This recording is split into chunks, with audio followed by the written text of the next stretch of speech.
Good morning po sa inyong lahat.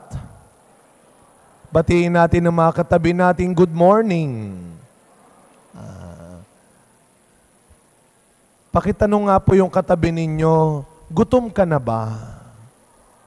Sino mga nakapag-almusal na, taas ang kamay? Nagdalawang isip, baka mamigay si Father, huwag mo muna itaas yung kamay mo. Baka mayroon pa baon mamaya, no? Well, lagi nyo tatandaan, tuwing tayo ay nagsisimba, lahat tayo ay uuwing pinakain at busog. Amen? Palakpakan natin ang ating Panginoon. Huwag natin kalilimutan that the best and the most important meal, ang pinakamahalagang piging, kainan, na ating mapupuntahan ay walang iba kundi ang banal na misa. The Eucharist. Kaya nga sinasabi ang hapag, pag kinakanta natin minsan, ang hapag ng Panginoon. The table of the Lord is the most important table in our life. Hindi ang table mo sa opisina, hindi ang table ninyo sa sala, kahit na mamahalin pa yan, ginintuan pa yan, marmol pa yan. We will always have the best table of the Lord in the Eucharist. Sapagkat ang hapag ng Panginoon, ang mesa ng Panginoon, kaya nga, di ba ho, minsan yung mga pangalan natin, apelido natin, saan kaya galing yung apelido natin? Ano kaya ang meaning ng apelido natin? De la Cruz, Reyes, Fortune. Ako, magdurulang. Ano galing magdurulang? Minsan nga, niloloko pa ako, ano daw, manggugulang. Magdurulang. Sabi ng aking kaibigan, uy, alam mo, bagay na bagay sa yung apelido mo. Pari ka. Pag sinabing dulang, hapag. Ang hapag ng Panginoon. Ito po yung lagi nating ipinagdiriwang kapag tayo nagsisimba. Sapagkat alam ng Diyos na nung tayo ay nilikha, o in fact, bago pa niya likhain ng mundo, alam na ng Diyos, kailangan kumain ng aking mga nilikha. Kaya anong ginawa ng Diyos? Before He created man, ano munang ginawa niya? He created the world.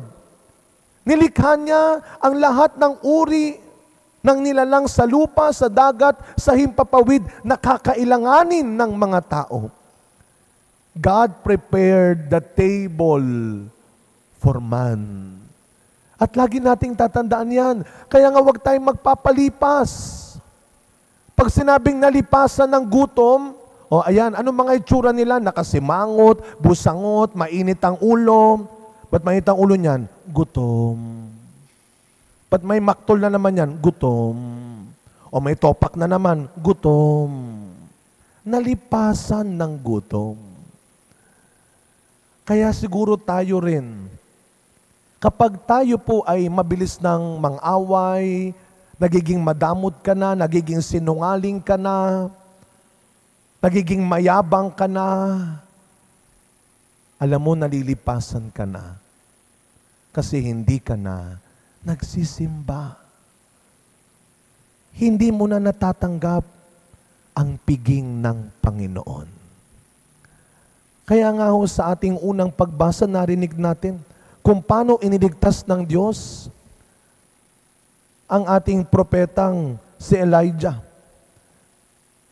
Sabi ni Elijah, tama na to. Hindi ko na kaya. Yung mga pagkakataon na sinasabi mong, hindi ko na kaya tong hirap na ito. Hindi ko na kaya tong problemang ito.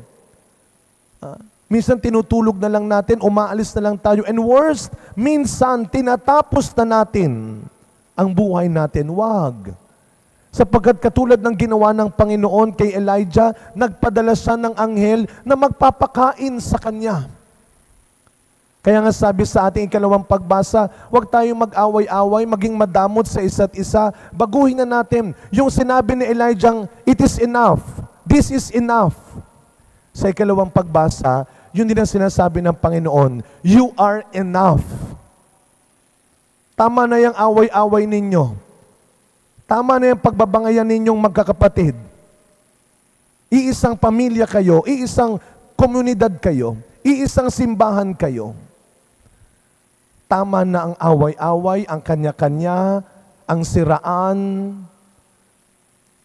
Mabuhay kayong parang anghel na binigay ng Diyos kay Elijah, na magbibigay ng pagkain para mabuhay, na magbibigay ng pag-asa para magpatuloy pa. At mangyayari ang lahat ng yan, mga kapatid, kung tayo ay sama-sama muling nagsisimba. Alam niyo po, Family Day ngayon ng ating parokya. Para naman po ito sa ating mga volunteers. Pagkatapos ng misa, magkakaroon ng, ay salamat sa Diyos, umaaraw na. Dahil magkakaroon ng maikling parada, tapos konti at simpleng katuwaan at salo-salo rin para sa ating mga volunteers din ng simbahan. Pero sabi ko nga, dapat bago yung parada at palaro at kumain, magsimba muna tayo. Dahil ito ang pinakamahalagang piging. Ang sabi ng Panginoon sa Ebanghelyo, I am the bread of life. I am the bread of life. Ako ang tunay ninyong pagkain. Ako ang tunay ninyong kailangan. Kahit ano pang mapala ninyo sa buhay, makaipon kayo ng limpak-limpak na salapi, magkaroon kayo ng sarili, mamahaling bahay, mga gamit, umasenso man kayo, makaangat-angat ka man, makalamang ka na sa iba, kung wala sa iyo ang Panginoon, magugutom at magugutom ka. You will never be enough. You will never be satisfied. Kaya ano ho yung lumang matagal na ho itong kasabihan? The family that prays together. Hindi na alam natin ng mga bata ito. Lakasan nga natin matatanda. The family that prays together stays together. Totoo ho yun. Gawin ho ninyong pamilya kayong nagdadasal. Hindi pamilyang nagbabangayan, pamilyang nagkakanya-kanya, pamilyang watak-watak, pamilyang nagsisiraan, pamilyang nagdadayaan. Maging pamilya kayong nagdadasal. At ang pinakamahalaga na pagdarasal ay walang iba kundi ang banal na misa. Kung the family that prays together stays together, the family that eats together stays stronger. At ito ang pinakamahalagang hapag.